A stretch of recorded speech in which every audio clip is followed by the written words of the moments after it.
Doctor کے پاس اگر آپ چلے جاؤ نا اور اس سے بولو کہ جو نسخہ مجھے لکھ کے دیں گے آپ میری بیماری کا، تو اس کے دلائل اور کتاب کے حوالے بھی ہونے چاہیے. ڈاکٹر صاحب بخار بہت تیز ہو رہا ہے، علاج کیا ہے؟ ڈاکٹر نے کہا یہ والا انجیکشن. آپ نے کہا یہ والا انجیکشن میڈیکل کی کون سی کتاب میں لکھا ہوا ہے؟ ڈاکٹر صاحب حوالہ چاہیے. میں بغیر دلیل کے ٹیکے نہیں لگاتا. میں بغیر دلیل کے اپنے ٹیکے نہیں لگواتا، ورنہ آپ دائرہ اسلام سے خارج. مقلد نہیں ہوں، اندھا نہیں ہوں میں، اندھا. جو ڈاکٹر جو اٹھا کے میرے کولوں میں گھسیڑ دے میں گھسوا لوں، ایسا تھوڑی ہوتا ہے. ٹیکا ہے، ٹیکا انجیکشن ہے، تحقیق. ڈاکٹر گھبرا گیا نا دھمکیوں سے، ہوئی. ورنہ میں تمہاری جو ہے نا وہ ڈگری اس کو چیلنج کر دوں گا عدالت. اب ڈاکٹر نے کتابیں نکالی، نیٹ پہ سرچ کیا اس انجیکشن میں جو جو کیمیکل ہیں، اور وہ پھر ڈاکٹروں کے وہ بھی حوالے ہی دے گا نا ڈاکٹروں کے ہی. فلاں آئنسٹائن تو خیر سائنسدان تھا، وہ ایک فلاں ڈاکٹر ہے اس کی ریسرچ تھی، ایسے پورے حوالے کر کے 2 گھنٹے لگے اور پھر ایک ٹیکا لگا لے بھائی. تو یہاں مفتی طارق مسعود نے ڈاکٹر کے اگزامپل سے تقلید کا جو بیان ہے، یہ ان کا پورا موضوع جو ہے تقلید کی اہمیت، تقلید کی ضرورت، اس کے اوپر جو پورا بیان ہے اس کے اندر انہوں نے ڈاکٹر کی مثال سے استدلال کیا ہے. اور بات یہ رہی ہے ڈاکٹر کی اگزامپل سے کہ کس طرح سے ڈاکٹر کو ہم لوگ پوچھتے نہیں ہیں. ہاں، ڈاکٹر کو ہم لوگ پوچھتے نہیں ہیں. تو ان کا یہ کہنا ہے کہ جس طرح سے ڈاکٹر کو دوا کی تفصیل اگر پوچھیں گے، ڈاکٹر اگر دوا کی تفصیل نکالے گا اس کو 2 گھنٹے لگ جائیں گے، اور اس طرح سے 3-4 پیشنٹ کو دیکھے گا تو اس کا پورا وقت ختم ہو جائے گا. تو اس طرح سے وہ بتانا یہ چاہ رہے ہیں کہ عوام کو علماء سے دلیل مانگنا کہ دلیل دو نہیں تو ہم نہیں مانیں گے، دلیل دو، یہ دلیل مت مانگا کرو، یہ غلط ہے. اس طرح سے وہ بات رکھ رہے ہیں اور وقت بھی نہیں ہے اویلیبل. میں اس بارے میں چند باتیں بہت مضبوطی سے رکھنا چاہتا ہوں. سب سے پہلی بات جو یہ کہہ رہے ہیں نا کہ فلاں، یعنی کہ یہاں بات کیا ہے، بنیادی بات کہ وہ ڈاکٹر دلیل نہیں دے سکتا ہے. جلدی پیشنٹس کو چیک کرنا ہے، ہر ایک کو پوری ڈیٹیلڈ دلیل نہیں دے سکتا. تو ہم کہاں یہ کہہ رہے ہیں کہ ہر حالت میں علماء کو ہر مسئلے کا جواب بیان کرتے وقت وہیں پر دلائل دینا ضروری، ہم یہ نہیں کہہ رہے ہیں. نہ ہم یہ کہہ رہے ہیں کہ وقتی طور پر کوئی ایک شخص ہے جو وقتی طور پر معتبر علماء کی بات بغیر دلیل کے مانے تو نہیں مان سکتا. ہم کہاں دے رہے ہیں کہ ان کے فتاوے نہیں مان سکتا بغیر دلیل کے معتبر علماء کے فتاوے ہے بغیر دلیل کے وہ نہیں مان سکتا، ہم یہ نہیں کہہ رہے ہیں. جو بنیادی بات جو ہے نا اس پوری مثال کے اندر، وہ بنیادی بات سٹینڈ نہیں ہو رہی ہے. لیکن یہاں بات کیا ہے، کیا ایسا ہے کیا کہ ایک ہی ڈاکٹر کو لائف ٹائم اسی کے پاس رہنا ہوگا، پیڑھی در پیڑھی آپ اس ڈاکٹر کے ماننے والے ہو، آپ اس ڈاکٹر کو چھوڑ کے نہیں جا سکتے؟ تو کیا ایسا معاملہ ہے کہ ہم اس ڈاکٹر کے ماننے والے ہیں؟ بھائی کیا ڈاکٹر سلیکشن ایسے کیا جاتا ہے؟ کیا ڈاکٹر کا سلیکشن ایسے کیا جاتا ہے؟ کیا دوسرے ڈاکٹر سے سیکنڈ اوپینین نہیں لیتے؟ یہاں پہ کیا مسئلہ ہے کہ کوئی اگر ایک مسلک کا ماننے والا ہے تو وہ دوسرے مسلک سے علم حاصل نہیں کر سکتا، سوال پوچھ نہیں سکتا دوسرے علماء اکرام سے، جو سارے علماء اکرام دوسرے ہیں، تو ان سے استفادہ نہیں کر سکتا کیونکہ وہ اس کا ماننے والا ہے. تو کیا ڈاکٹرز میں ایسا ہوتا ہے کہ ہم لوگ سب یہ ڈاکٹر کے ماننے والے ہیں، ہم کوئی سیکنڈ اوپینین نہیں لیں گے؟ کیا ایسا ہوتا ہے ڈاکٹر کی دنیا میں، ڈاکٹر پیشنٹ دنیا میں کیا ایسا ہوتا ہے؟ کیا کسی بیماری کے لیے کوئی ایک جنرل ڈاکٹر کے پاس جا رہا ہے اور جنرل ڈاکٹر سے کوئی اسپیشلسٹ کے پاس نہیں جا سکتا ہے؟ کیا کوئی نئی ٹیکنالوجی آئے تو اس سے فائدہ نہیں اٹھا سکتا کہ ہاں یہ نئی ٹیکنالوجی آئی ہے، یہ نئی چیز آئی ہے؟ اور یہاں پر یہ جو بات بول رہے ہیں نا، جو انہوں نے بات کہی ہے کہ ڈاکٹر سے کیا دلیل مانگیں گے، ہم بغیر دلیل کے نہیں مانتے. پتہ ہے آپ کو میڈیکل فیلڈ کی دلیل کیا ہوتی ہے؟ میڈیکل پروفیشن کے اندر دلیل کیا ہوتی ہے؟ ارے وہ جو رپورٹس ہوتی ہے نا کہ یہ ایکس رے رپورٹ آئی ہے، یہ بلڈ رپورٹ آئی ہے، پیتھولوجی رپورٹ ہے، یہ فلاں جو فزیکل کنسلٹیشن فزیکل رپورٹ ہے، جو چیزیں ہیں یہ رپورٹس کیا ہوتی ہے؟ دلیل ہوتی ہے. تو اس کے اندر اگر کوئی ڈاکٹر کوئی پیشنٹ کو کہہ رہا ہے کہ تمہارا آپریشن کرنا پڑے گا، کیا بغیر دلیل کے وہ پیشنٹ جائے گا؟ ڈاکٹر بتائے گا نہیں ایکس رے میں آیا ہے، تمہاری بلڈ رپورٹ میں دیکھو یہ آیا ہے. کیا کوئی پرٹیکولر ٹائپ کا ٹریٹمنٹ بتا رہا ہے تو کیا وہ پیشنٹ بغیر دلیل کے آگے بڑھے گا؟ اس کو دلیل چاہیے کہ نہیں چاہیے؟ تو ہاں دلیل ہوتی ہے وہاں پر. کیا کہا جا رہا ہے کہ دلیل وہاں نہیں ہے؟ دلیل وہاں پہ ہوتی ہے. اور یہاں پر دلیل کے اندر جو ڈاکٹر کے ریفرنسز ہوتے ہیں، ریویوز ہوتے ہیں، ٹریک ریکارڈ ہوتا ہے، یہ پروف کا درجہ رکھتے ہیں. کیوں؟ میڈیکل پروفیشن کا تعلق ہے وہاں شفا ملنے سے، ٹریٹمنٹ ہونے سے. تو وہاں پر کیا چیز امپورٹنس ہے کہ بھئی کتنے لوگوں کا ٹریٹمنٹ صحیح ہوا، وہ سامنے دلائل ہوتے ہیں. کوئی اگر نیا ڈاکٹر ہے تو اس کو کوئی وہ نہیں ملے گا.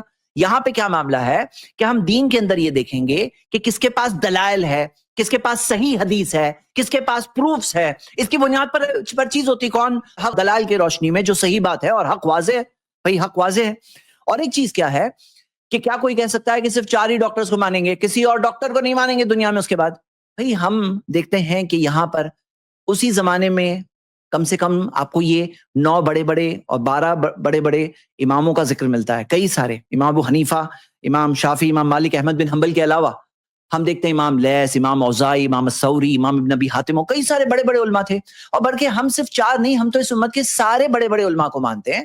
جس کسی کے پاس قرآن اور حدیث سے دلیل, ہم ان کی بات کو لے سکتے ہیں. اور کیا یہ جو انہوں نے کہا کہ میں بغیر دلیل کے نہیں مانتا, کیا یاد نہیں آپ کو کووڈ ویکسینز کے ٹائم پر کیا لوگوں نے ایفیکسی ریٹس چیک کر کے بھائی کون سی ویکسین اچھی ہے, کو ویکسین اچھی ہے یا اسپوٹنک اچھی ہے, کیا یہ سب ساری ڈسکشنز ہوتے تھے. تو اس کے اندر ایک حد تک تحقیق تو ہوتی ہے. اور ذرا آپ اس بات میں بنیادی یہ جو پوری مثال جو انہوں نے کہی ہے, اور یہ مثال کو بہت تفصیل سے انہوں نے سمجھایا ہے, یہاں پہ بیسک میسج یہ نکلتا ہے نا کہ آپ دلیل نہیں مانگ سکتے, آپ دلیل نہیں مانگ سکتے. میڈیکل علم کا حاصل, تو یہاں سوال کیا ہے, کیا میڈیکل علم کا حاصل کرنا فرض ہے ہر مسلمان پر؟ بتاؤ بھائی, دینی علم کا حاصل کرنا فرض ہے. دونوں میں فرق ہوا کہ نہیں ہوا کہ میڈیکل علم حاصل کرنا کیا فرض ہے؟ نہیں ہے فرض, نہیں ہے فرض. لیکن دینی علم حاصل کرنا فرض ہے. یہاں پر جس کو نہیں بھی پتا ہے ہم اسے ابھارتے ہیں کہ تم علم حاصل کرو, تم سیکھو. ہاں, جو شیخ کفایت نے جو ذکر کیا کہ 3 کیٹیگری ہوتی ہے, تو جو شخص بغیر دلیل کے وقتی طور پر معتبر علماء کی بات مان رہا ہے, اس کو بھی کیا ابھارا جائے گا کہ تم دوسرے علم حاصل کرو, سیکھو, ان کے دلائل کو سمجھو, علم حاصل کرو, فرض ہے. ہاں, تو یہاں پر علم حاصل کرنے ابھارا جاتا ہے, یہ صحیح بات ہے. اب وہاں پر اگر لازم کر دیا جائے کہ تم ان کے ماننے والے ہو, ان کی بات نہیں چھوڑ سکتے, کوئی دوسرے, اب دیکھو کیا ہوتا ہے, ڈاکٹرز میں لوگ جاتے ہیں الگ الگ ڈاکٹرز کے پاس, معلوم کرتے ہیں, کیوں؟ کیونکہ ان کے اندر انٹرسٹ ہوتا ہے کہ وہ صحیح طور پہ اپنا علاج کرائیں. ہاں, اور آپ خود بتاؤ کہ یہی عام آدمی, یہی عام آدمی اگر شرک کا مسئلہ ہو, شرک کر رہا ہے, تو کیا ہم یہ کہیں گے کہ تم عام آدمی ہو, تمہیں کچھ سمجھ میں نہیں آئے گا؟ ہم تو یہ کہیں گے کہ بھائی نہیں, عام آدمی ہو تو کیا ہو, علم حاصل کرو, شرک سے بچو. یہی عام آدمی اگر بدعت کر رہا ہے تو ہم کیا کہیں گے, عام آدمی, اس کو کچھ سمجھ میں نہیں آئے گا. تو نہیں, ہم کہیں گے نہیں, عام آدمی ہو تو کیا ہوا, علم حاصل کرو, بدعت سے بچو, سنت کی طرف آؤ. پھر یہ کیوں ہوتا ہے کہ فقہی مسائل کے اندر وہ عام آدمی کو ایسے بتایا جاتا ہے, وہ سیکھ ہی نہیں سکتا, اس کے اندر کوئی علم ہی نہیں ہے, وہ سمجھ ہی نہیں سکتا. اب وہ ڈاکٹر والی مثال لا کر کے بتائی جا رہی ہے بات کہ ڈاکٹر کی کیا وہ ڈاکٹر دے گا, اور بعد میں وہ 2 گھنٹے کی جو بات ہے کوئی پی ایچ ڈی تھیسس بنانے کی بات نہیں ہے بھائی, کچھ بیسک دلائل وہاں پہ بھی دیے جاتے ہیں. تو یہاں پر کیا ہے معاملہ, اب کیا ہوا, یہ بات کو سمجھنا ایک الٹا معاملہ چلنے لگا. یہاں پہ علم سے جب روکا جانے لگا تو کیا ہوا, شرک کیوں عام ہو گیا امت میں اتنا؟ آپ کو پتا ہے قرآن میں دیکھو پوری توحید کے تعلق سے آیتیں بھری ہوئی ہیں, پھر بھی مسلمانوں میں شرک کیوں عام ہوا؟ کیوں؟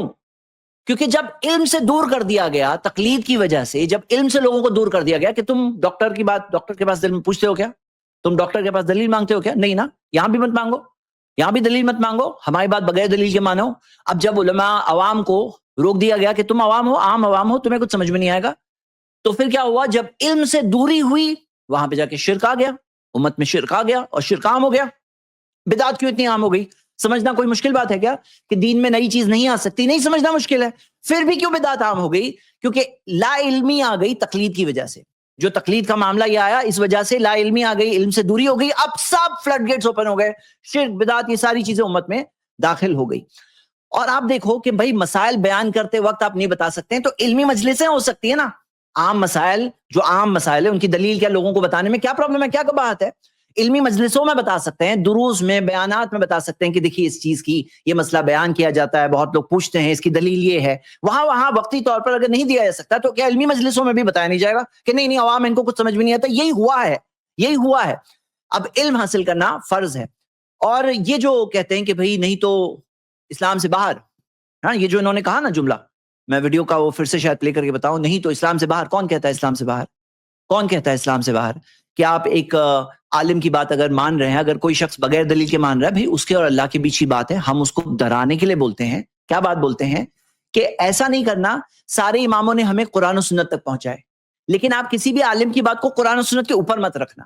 کیونکہ کئی بار ایسا ہو جاتا ہے کہ ایک شخص کے سامنے یا بعض علماء کے سامنے معاملہ ایسا ہوتا ہے کہ ان کے سامنے دلائل واضح ہو جاتے ہیں کہ یہاں پر مخالف سمت میں, یعنی اپوزٹ سائڈ پر ان کے پاس مضبوط دلائل ہے, وہ علماء کے پاس مضبوط دلیل ہے, لیکن وہ کہتے نہیں, ہم تو ہمارے اس امام کے ماننے والے ہیں اور ہم ان کی بات نہیں چھوڑ سکتے. اور آپ دیکھیے میرے بھائیوں میری بہنیں, کئی سارے مسائل جو ہوتے ہیں نا وہ کانٹرڈکٹری مسائل بھی ہوتے ہیں, کئی سارے تضاد جو ہوتے ہیں وہ کانٹرڈکٹری نہیں ہوتے ہیں, لیکن بہت سارے تضاد, بہت سارے اختلاف جو ہوتے ہیں وہ